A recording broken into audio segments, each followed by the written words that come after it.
Greetings. Father Mark signing on, continuing the series on the history of Catholicism in the United States with the next installment of the 1880s, which brings us to the appointment of a coadjutor, Archbishop for San Francisco in 1883. Okay, we've met the sitting Archbishop of San Francisco at the time, Joseph Alemany. He requested a coadjutor. A coadjutor canonically is an auxiliary bishop, but also designated an auxiliary bishop who is the designated successor of a sitting bishop, or archbishop, as in this case. So Alemany requested a coadjutor as early as 1879. Several priests and bishops were declined because, owing to the vast, size. Because that was like the other. Just to get there, to walk, across the, to get to California, as well as the vast size, was intimidating to many people. So it took years. It took until June of 1883 before the propagation of the faith in Rome nominated a guy who was ethnically Irish, he was a priest already, serving in Chicago. His name was Patrick William Reardon, Riordan. He was born in Chatham, New Brunswick, to Matthew and Mary, Reardon, but his mother's maiden name was Dunne, Dunne. He was born in 1841. In 1848, at age 7, he moved with his parents from New Brunswick, which is Canada, moved to the United States, and they settled in Chicago, Illinois. He was educated at St. Mary of the Lakes, which is later Lady of the Lake, University in Chicago, and afterwards attended the University of Notre Dame in South Bend, Indiana, the founding of which we covered earlier in this series. He graduated from Notre Dame in 1858. He was then sent to Rome as one of the original 12 students from the United States to attend the Pontifical North American College in Rome, which was the first American seminary in Rome. They were not the first Americans to study in Rome, but previous guys had stayed at the Urban College, which was the college for the missionary territories. But the North American College was a residence for, obviously, seminarians studying to go back and be priests in North America. He contracted malaria in Rome, and so he left. He completed his, he didn't leave formation, but he just went somewhere else for it. He completed his formation at a seminary in Paris, and then at the Catholic University of Louvain in Belgium, from which he earned a doctorate in sacred theology in 1864. While in Belgium, Reardon was ordained a priest by the Cardinal Archbishop of Brussels in 1865. He returned to Chicago in 1866. He was appointed as professor of ecclesiastical history and canon law at his alma mater, St. Mary of the Lakes. He was transferred to the chair of dogmatic theology the following year. From 1868 to 1871, he engaged in missionary work in Joliet, Illinois. He was appointed pastor of St. James Church in Chicago in 1871.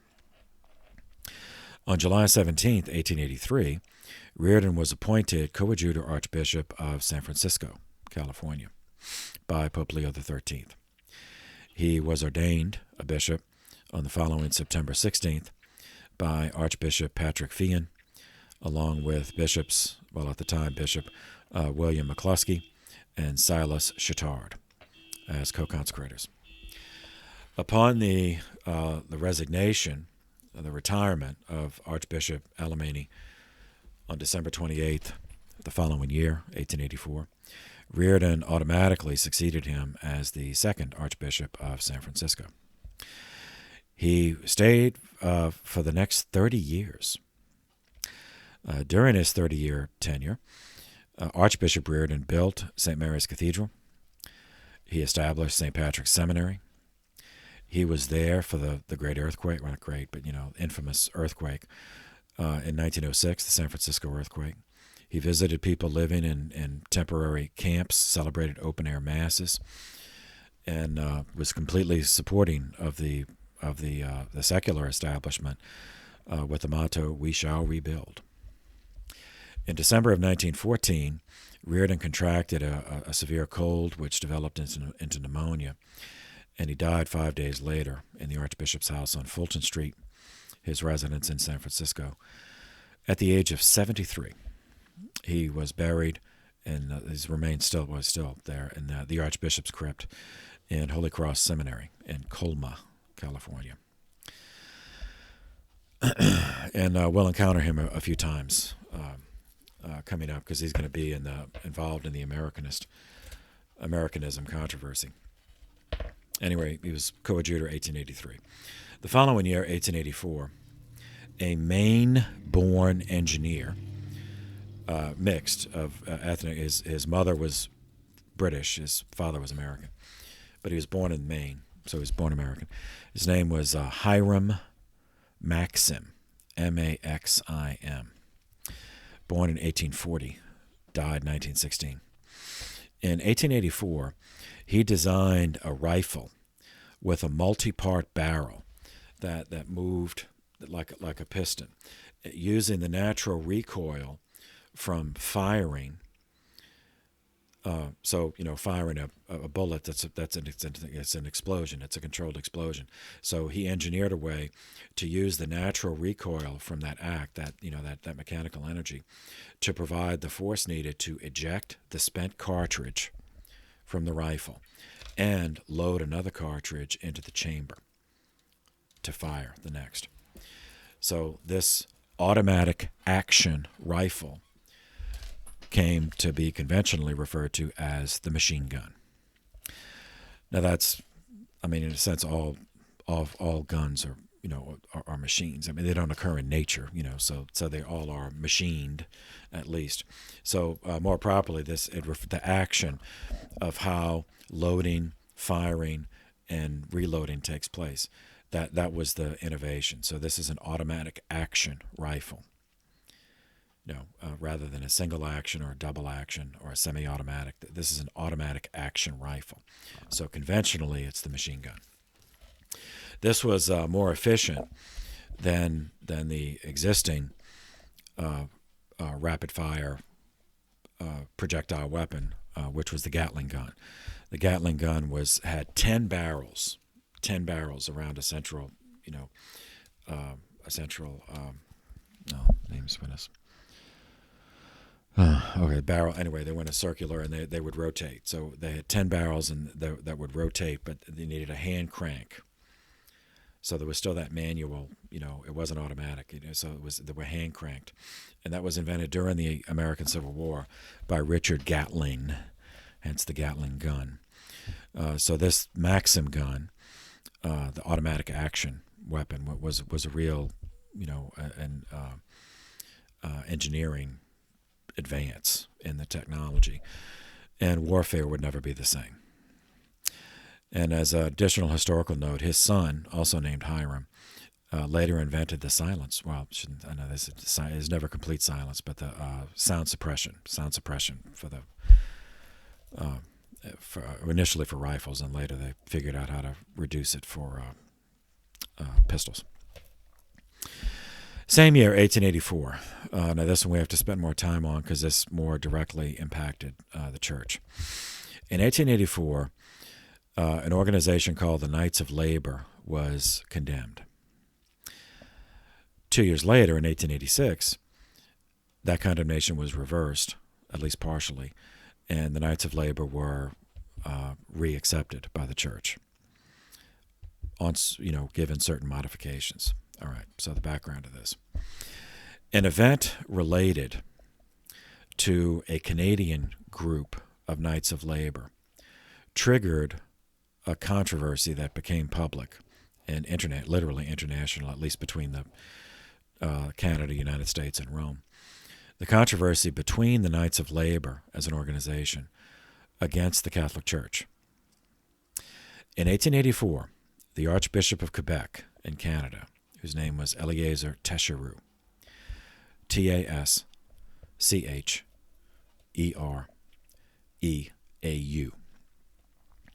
he invoked the Church's ban on secret societies, a restriction that dated back to the 1734 condemnation of Freemasonry. He used it to condemn the Knights of Labor in Canada because they used secret passwords and they had secret rituals. So he assumed that meant they were either Masons or communists or both. Hence, condemned in the sense that letting Canadian Catholics know that it was not permissible for them to be a part of this organization. The problem being, a large number of the Knights of Labor in both Canada and the United States were Catholic. At this point, probably 2/3, reflecting the working class nature of the church in the 19th century, since so many of the Catholics, were immigrants, so they had to take whatever work was available. In the United States, on the United States side of the border, the Bishop of Portland, Maine, his name was James Healy, Healy, agreed with Taschereau. And so on the American side of the border, he promulgated this condemnation of the Knights of Labor in his own diocese of Portland, which thereby made it an issue for the American hierarchy. Now, Healy is a very interesting background. His father was an Irish immigrant. His mother was an African-American slave, and he was born in Georgia. He was very cautious, a very conservative prelate, because he was, later they would say passing, like he was passing as a Caucasian, even though, some people knew, but most didn't, and he was passing himself off as a Caucasian. And he was near enough to Taschereau in neighboring Quebec to feel Taschereau's influence, and he had a great deal of personal respect for Taschereau. As the Knights of Labor grew in numbers, and therefore power, and therefore influence among Catholics, the pressure rose to clarify the issue of the Union standing with the Church. So many of the Catholics who joined the Knights of Labor as wanted the Church to publicly support it and support their objectives, whereas others who were concerned because it was a secret organization, is this, and there were many who believed that all labor unions were just fronts for communist infiltration. So condemnation of the Knights of Labor did mean, at least in those two jurisdictions, the jurisdiction of Quebec and Maine, Portland, Maine, would mean that Catholic workers who joined the order would lose their good standing in the church. And that could, depending on how local, prelates interpreted it, that could mean that children would not be baptized, could not receive communion, could not marry, could not receive other sacraments, and could not receive burial, a church burial, as long as they remain members. Yet, the church did prohibit membership in all secret societies.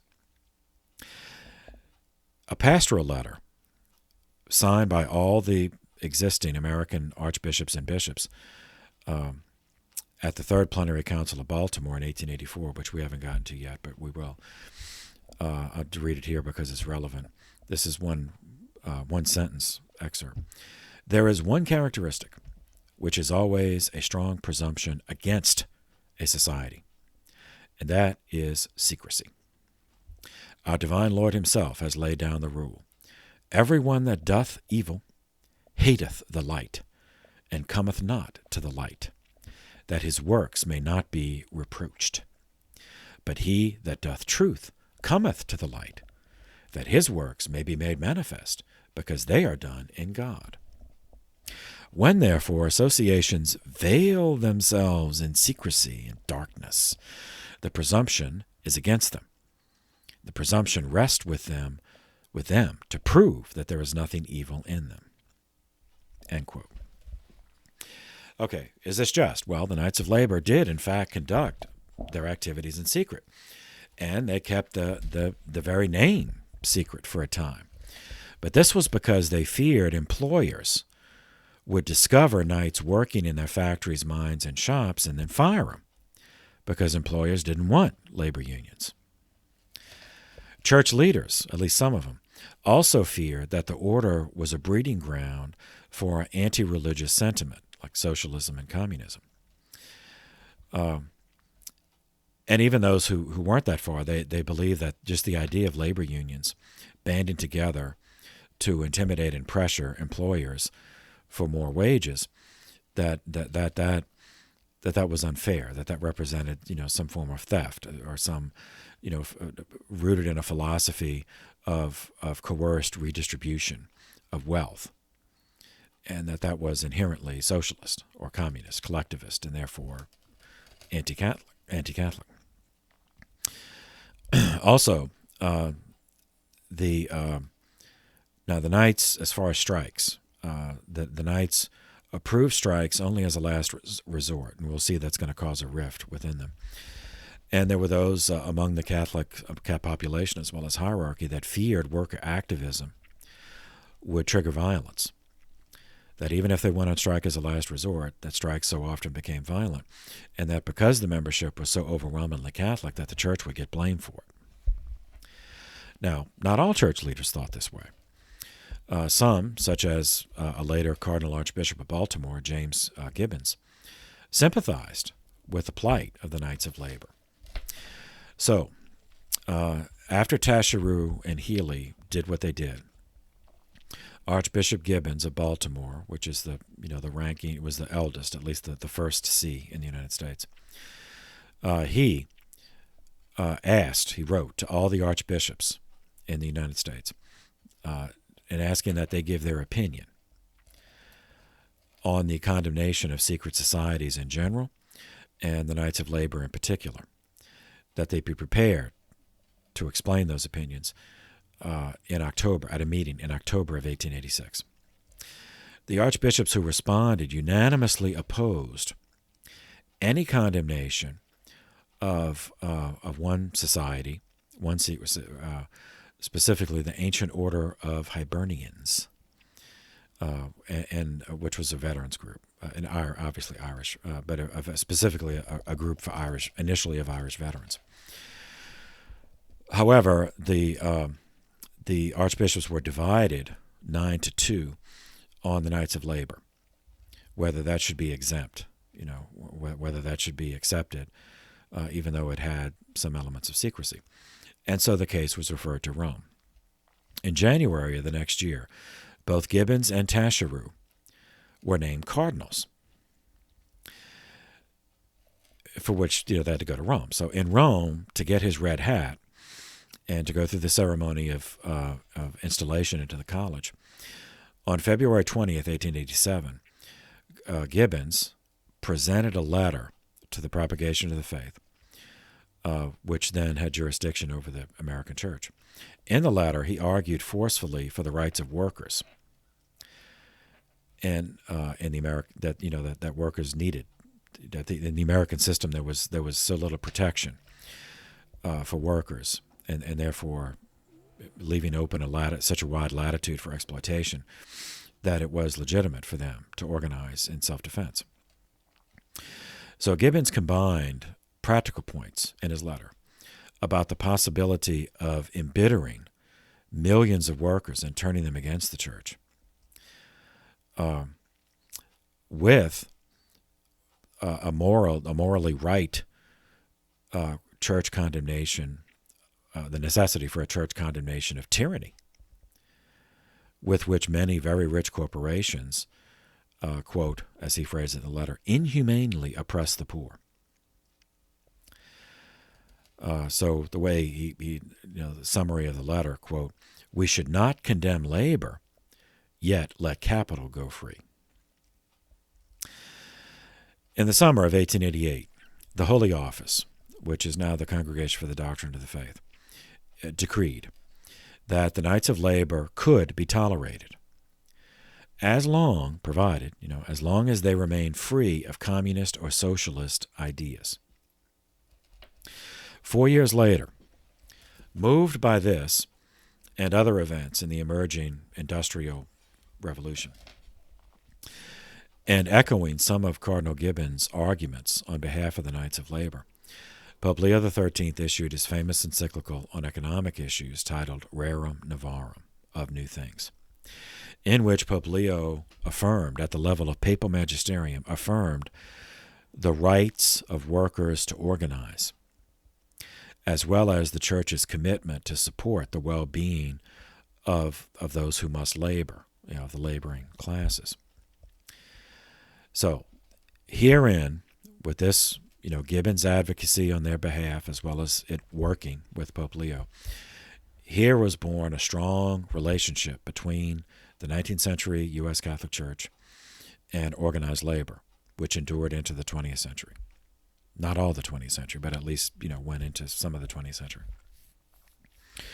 In fact, many of these early unions, their local chapters had met in the basements of Catholic churches or in, some other, used schoolrooms or something after school to meet. And many workers who went on strike on picket lines during the week lined up for communion at Sunday Mass. So this is a definitive factor in understanding why, prior to Roe v. Wade, U.S. Catholics were overwhelmingly members of the pro-labor and pro-immigrant Democratic Party. And Roe v. Wade realigned all of that in ways, that depending on how long, how much time we have, we may eventually get to. May 1st, 1884, a new labor union that was secular, was not affiliated with the church, the Federation of Organized Trades and Labor Unions, plagiarized some of the platform of the Knights of Labor, specifically calling for an 8-hour workday. That was one of the rallying cries of the Knights of Labor. So this Federation of Organized Trades, adopted that, but did not want, the close association with the Catholic Church. November 4th, 1884, Grover Cleveland claimed victory for the Democratic Party in the presidential election, gaining 277 votes in the Electoral College against 182 for the Republican candidate, who was James G. Blaine. Following month, December 6th, 1884, the capstone of the 3,300, which weighed 3,300 pounds, was placed atop the Washington Monument by the Corps of Engineers. The Washington Monument, 555 feet tall, was thereby completed after 37 years of work, and it would be dedicated early the following year, February of 1885. And, of course, it's still there. Okay. Same year, 1884, American church history changed, came to a turning point with the Third Plenary Council of Baltimore. Plenary meaning full. So that means a gathering of all the bishops, archbishops, in together for this meeting. And they met in Baltimore. It was hosted in Baltimore, which was the first diocese in the country. It met from November 9th through December 7th, 1884. Okay, the background for this. American bishops, all bishops have to visit Rome once every 5 years for their ad limina visit, which means to the threshold. So American bishops, everyone, as they visited Rome, they were pressed by Roman officials on the necessity of holding another plenary council to establish regular canonical order in the United States. And in the responses of the bishops to this, we see the ecclesial rifts widening along pre-existing lines that we've already seen. These pre-existing divisions over Catholic schools even among Catholic bishops, as well as attitudes towards immigration and assimilation. And so that was already a rift. And so this attitudes toward this council and the implementation of this council, divisions followed those rifts and therefore widened the rifts. Ultramontanes, which the conservatives, as we'd say today, including Corrigan, Archbishop Corrigan of New York, Archbishop Heiss of Milwaukee, and others that we've met, like McQuaid in Rochester, they were all in favor of such a council, specifically to Romanize American church practice. Whereas Americanist prelates, progressives, or today we call them liberal, on the other hand, those like Gibbons in Baltimore, Ireland in Minnesota, Keene, well, he had multiple, but we're going to meet him, he ended up being the rector of Catholic University. They were opposed to another plenary council. But they were too feline to oppose it openly. Like they wouldn't just tell the Roman, no, they wouldn't just say no. So instead, they countered with these feline arguments. Well, of course, it's an outstanding idea, to have another council. But we just counsel that we delay, not forever, just delay until we see how these waves of immigration from Catholic countries in Europe, does it continue? Or maybe wait till those waves of immigration slow down, so that then we can accurately assess what our needs are, like how many Catholics do we have to serve? Whatever the Catholic population turned out to be. So this went on for a while. They succeeded in delaying it for a while, but eventually, the propagation of the faith, which is in charge of missionary territory, which the United States was at the point, eventually the cardinals and the propaganda wearied of this. They perceived it as being obfuscation. So they leaked deliberately that they were going to propose to the Pope that he, the Pope, appoint a papal legate for the United States, an Italian papal legate, papal representative. Now, the Americanist delaying tactics backfired. This would be an Italian prelate permanently residing on American soil to surveil them, the American bishops, and report, and follow up in implementing papal policy. That's the last thing the Americanist prelates wanted. To forestall that, they took action. They said, we'll do a plenary council. And so they agreed to start preparations. On August 26, 1883, Pope Leo XIII appointed an Italian who was ordained a bishop, Luigi Seppiaci. He was an Augustinian priest. At the time, he was a consultant to the propagation of the faith. So on that date, Pope Leo XIII appointed him apostolic delegate to the council. Now, that's a finite appointment. So it only, it's delegate to the council, so the appointment ends when the council ends. So this was not the same as an apostolic delegate in the diplomatic corps, which would have been an ordinary position.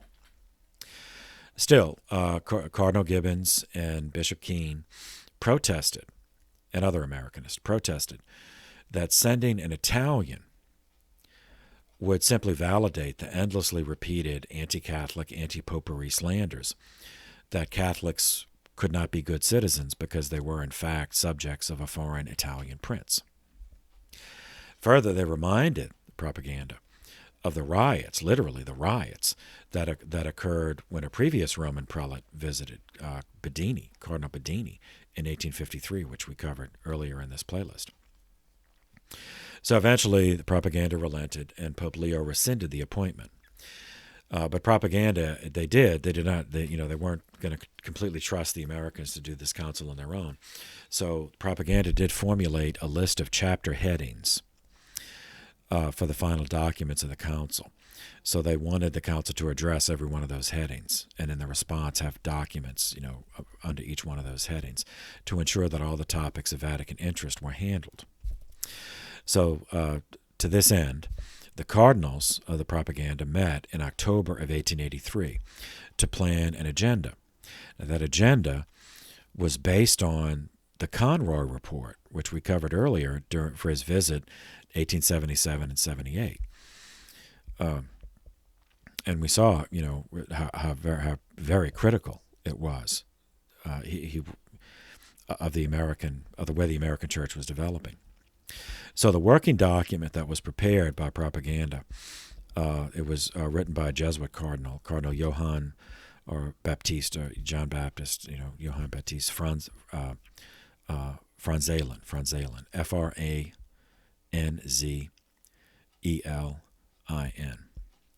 His comments included encouragement that more bishops send more seminarians to Rome for seminary, and that the American church should work toward influencing the American government to establish full diplomatic relations between the United States and the Holy See.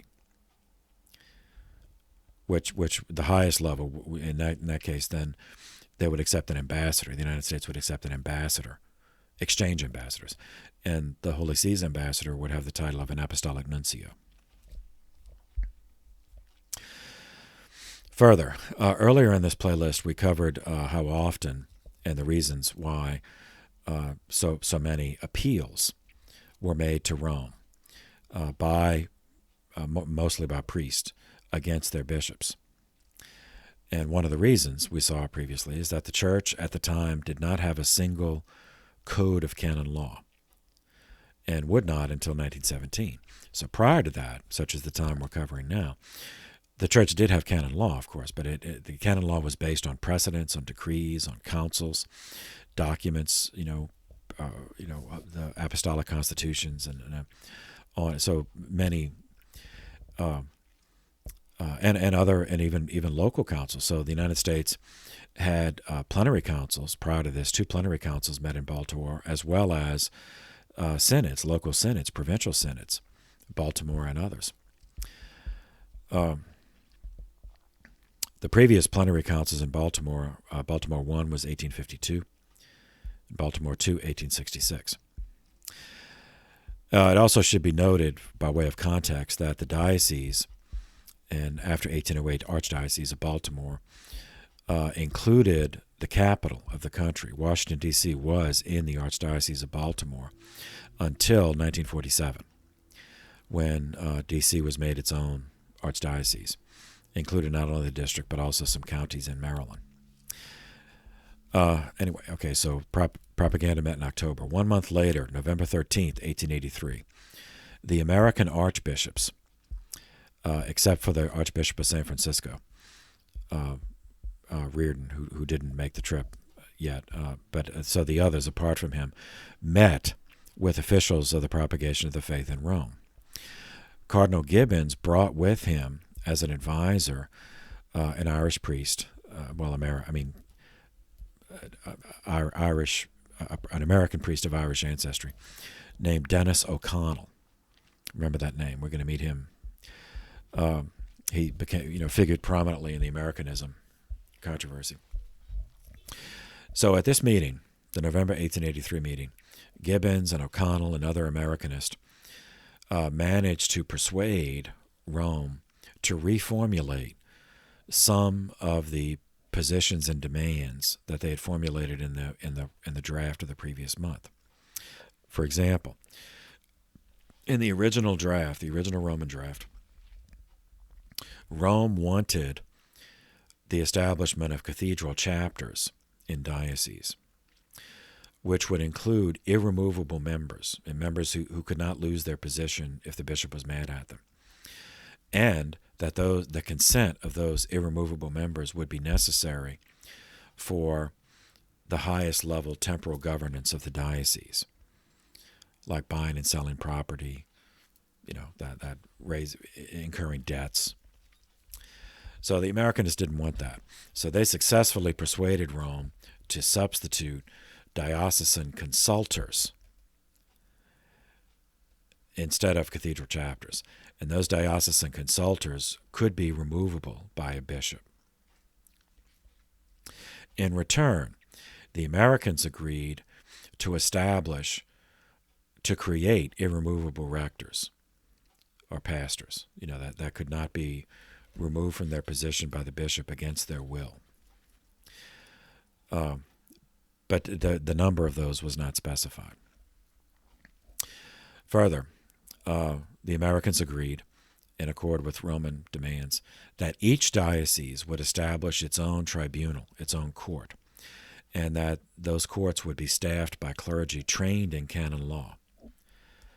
Not just priests, that a bishop knew would do whatever he wanted. Fourth, the original Roman draft also included a blanket condemnation of secret societies,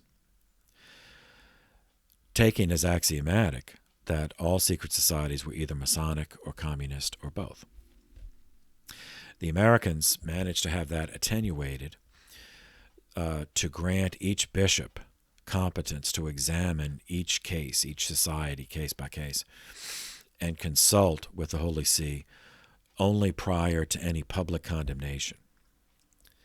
So their concern was that a blanket condemnation from Rome would alienate the growing labor movement, which, as we've seen, was predominantly working-class Catholic immigrants at the time.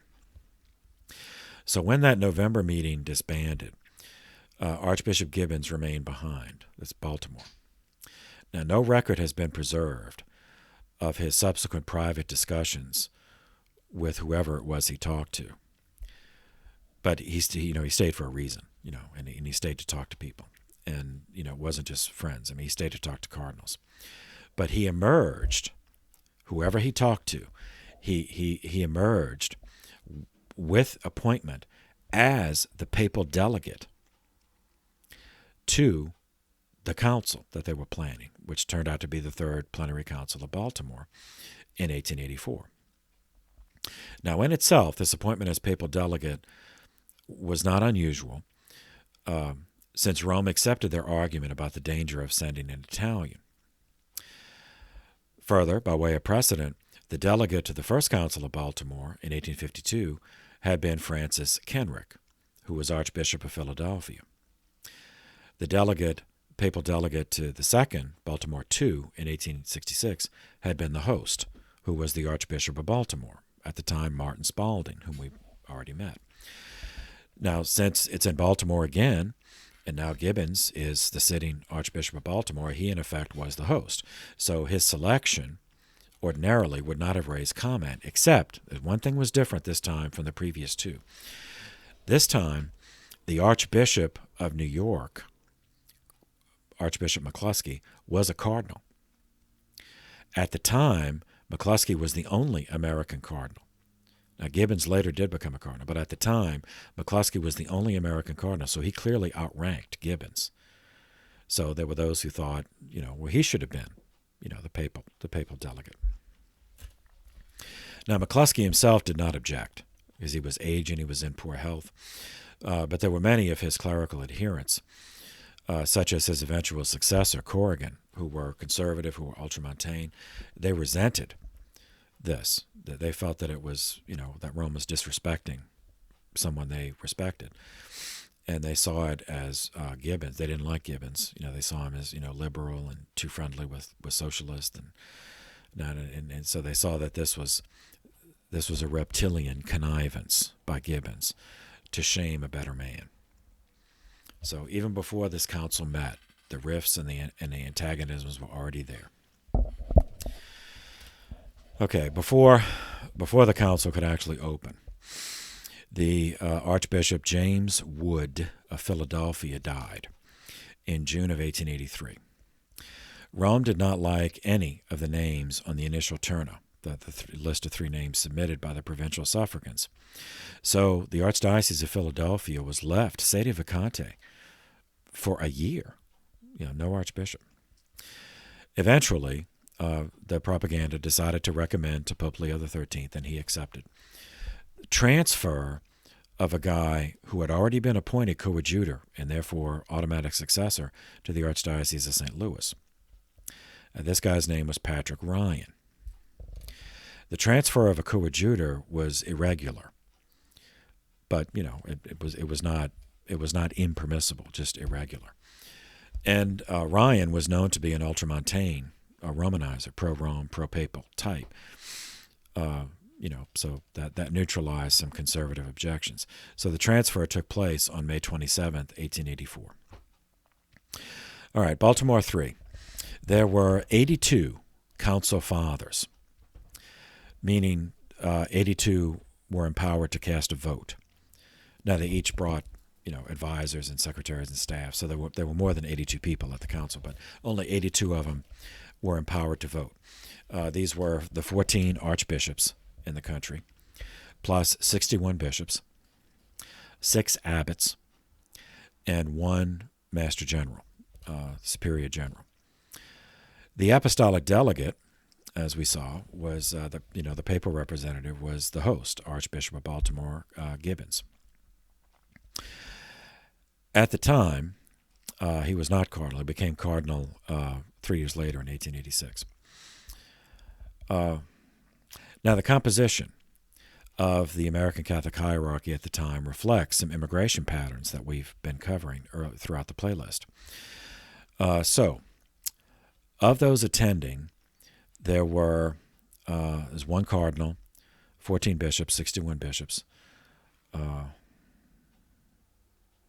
19 of the 82 council fathers.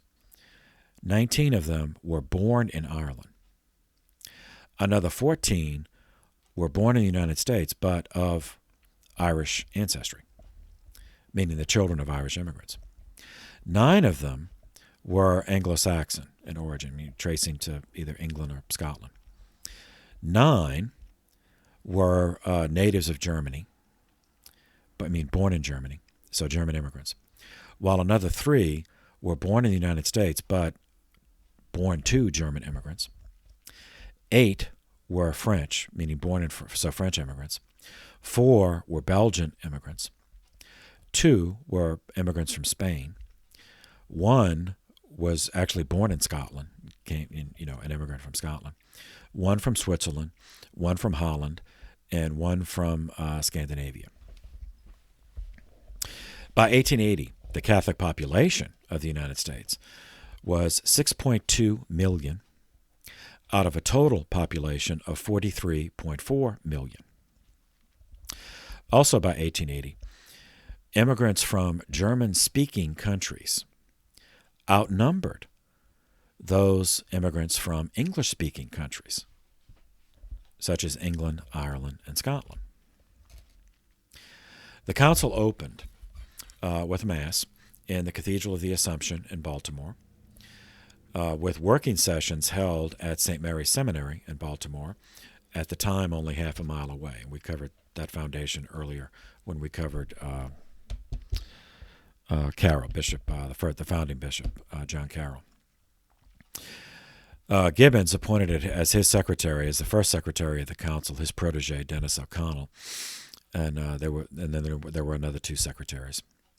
So the decrees of Baltimore III are divided into 12 chapters, which are referred to as titles. So they're not referred to as decrees. They're referred to as titulae, as headings, the headings given by Rome.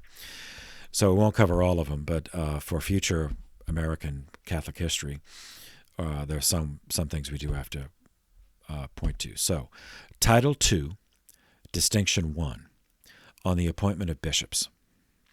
So, owing to the unprecedented immigration into the United States, the demography of the clergy, American Catholic clergy, throughout the 19th century was perennially unstable, meaning constantly just constantly changing.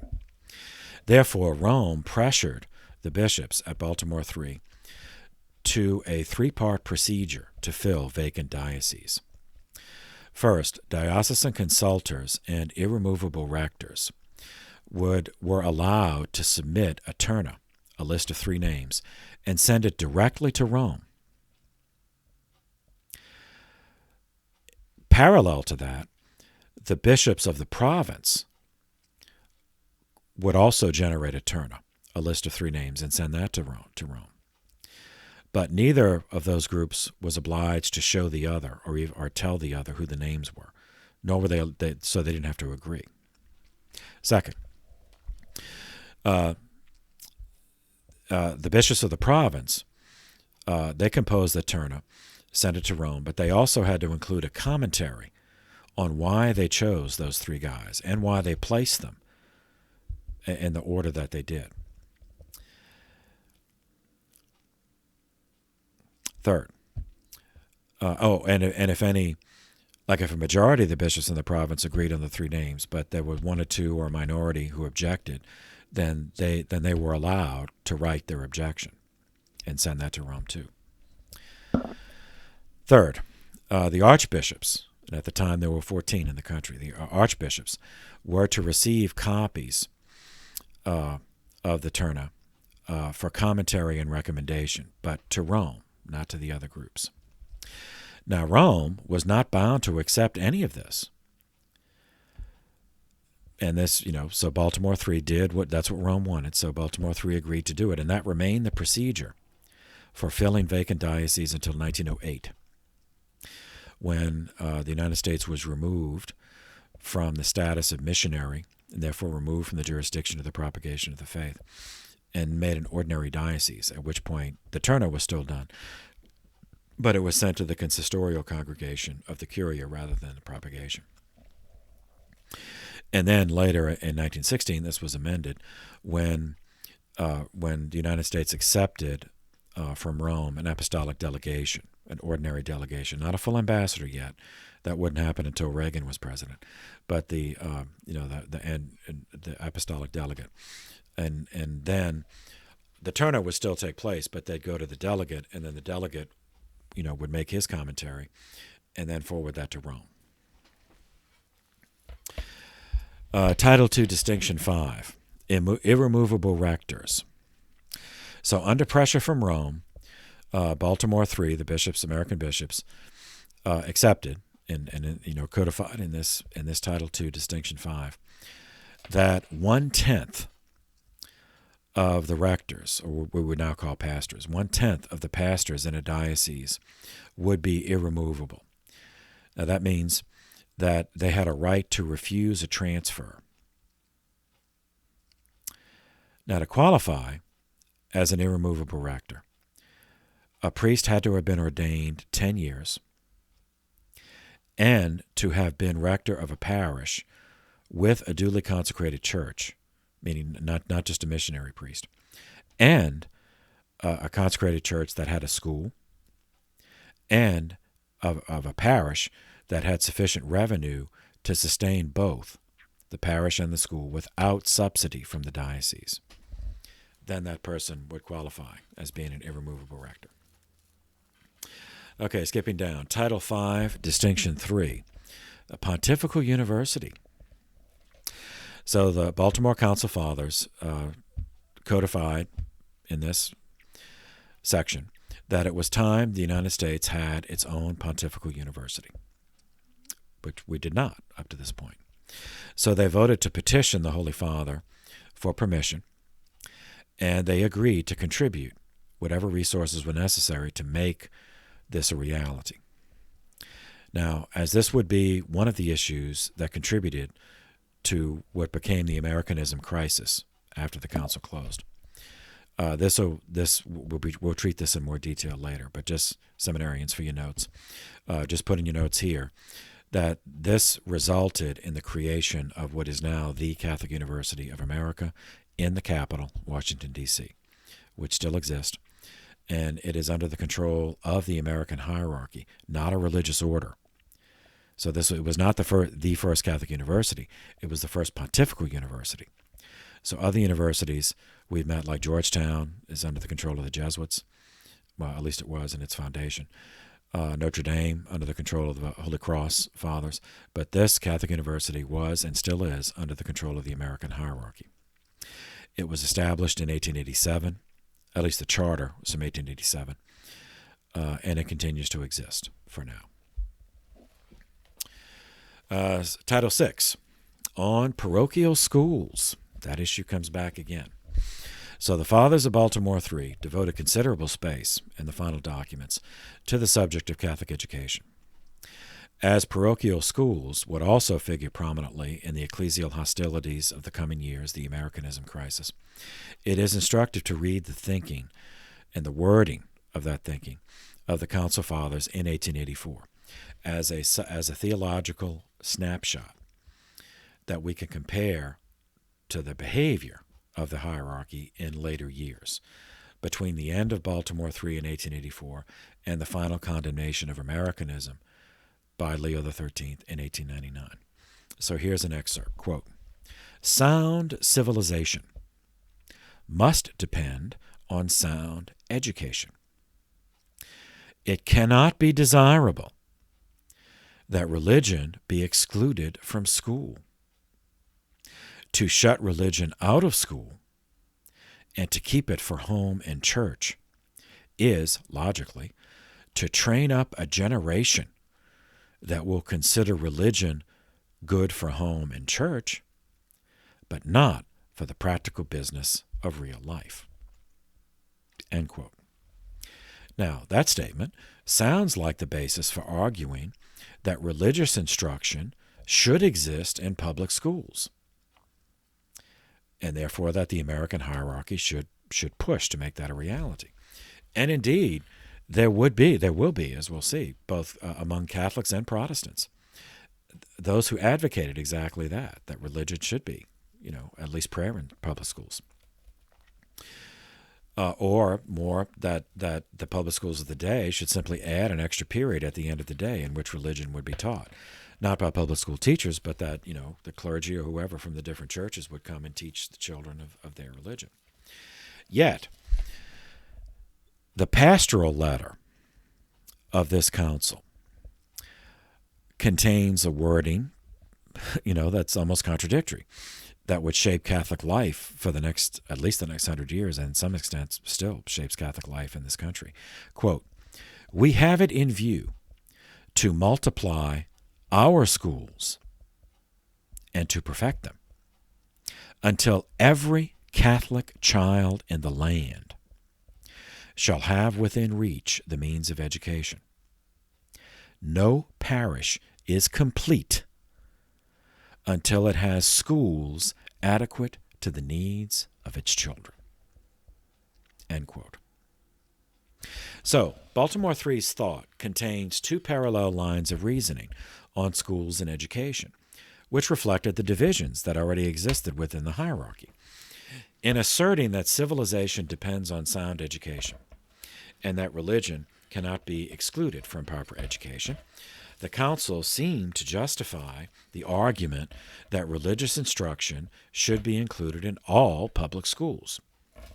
Yet, by declaring its intent to create a nationwide parochial school network, meaning parish school network, they also, the same council, can also be said to have actually pursued a policy of separate education of Catholics to protect them from the distractions and possible misinformation that they would receive in public schools when they're being educated by and alongside of non-Catholics. This relationship between private and public schools continues to be an issue to this day, with the push for vouchers. Now that's all at state level. So some states, like ours, Louisiana, has authorized vouchers, as well as wrote into the law the possibility of public charter schools. And so those issues continue. Not every state has that, but some do. And as we'll see in the next section of material, this argument continues, but it has its origin here in this 19th century. All right, Title VII, the Baltimore Catechism. Perhaps the most famous outcome of the Third Council of Baltimore was the production of this catechism for children, which continued to be the basis for Catholic education in the United States until Vatican II. So the Council Fathers agreed that such a tool was needed to provide a basic and common frame of religious reference for Catholic children, especially as so many of the would either be immigrants themselves or be the children of immigrants from many different countries. So this would give a common framework. The text was prepared by Monsignor Januarius Concilio, who was a pastor in Jersey City, along with John Lancaster Spalding, who was Bishop of Peoria, Illinois, and the nephew of the late, the now deceased, Martin Spalding, former Archbishop of Baltimore, whom we met. So the Baltimore Catechism was first published in February of 1885 with an imprimatur from the senior prelate, Cardinal John McCluskey of New York, and from Archbishop James Gibbons of Baltimore, which was the senior C. The first edition consisted of 421 questions, divided into 37 chapters, under the titles The Creed, the Sacraments, and the Commandments. It was criticized almost immediately for an insufficient treatment of prayer. So it was revised in 1941 and expanded into 499 questions, treating commandments before the sacraments, so in other words, the Creed first, Commandments second, Sacraments third, and adding a fourth section on the Lord's Prayer. And that revision was done, the text was prepared by a Redemptorist priest, Father Francis J. Connell, who was on the faculty of the Catholic University. And it included an appendix, or a supplement, on an essay, essentially, on the question, Why I Am Catholic. Okay. Title 8.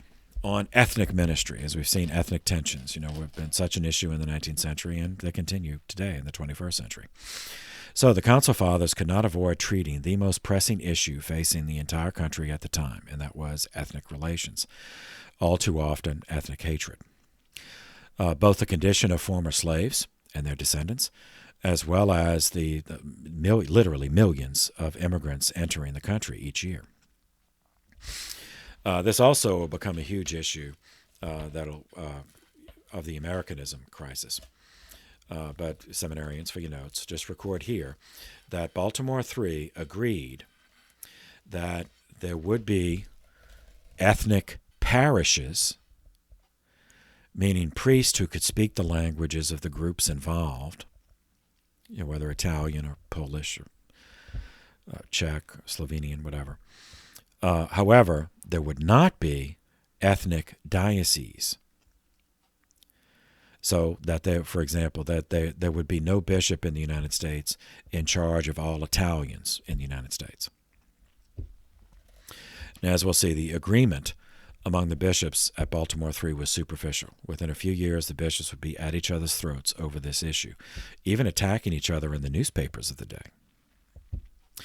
Baltimore III ended on December 7th, 1884, with all the bishops joining in a mass of thanksgiving. The following day, on December 8th, which is the Immaculate Conception, the patroness was and remains the patron saint of the United States of America. Okay.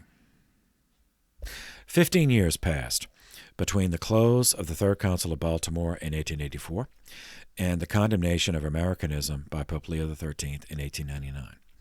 This period has been intensively studied and is very well documented, resulting in it having its own designation in American Catholic history. It is called the Americanism Crisis. It divided the late 19th century Catholic Church in the United States, and those divisions have never gone away. Those divisions were alive and well at Vatican II, before Vatican II, and after Vatican II, and they remain alive and well today. I wish that were not the case, but it is. Now, let me see how long we've been going. Okay, well, I've been going an hour, so we'll stop, and then do the section on a separate video. The next video will be on the Americanism crisis. So for now, thank you for your attention. This session is adjourned.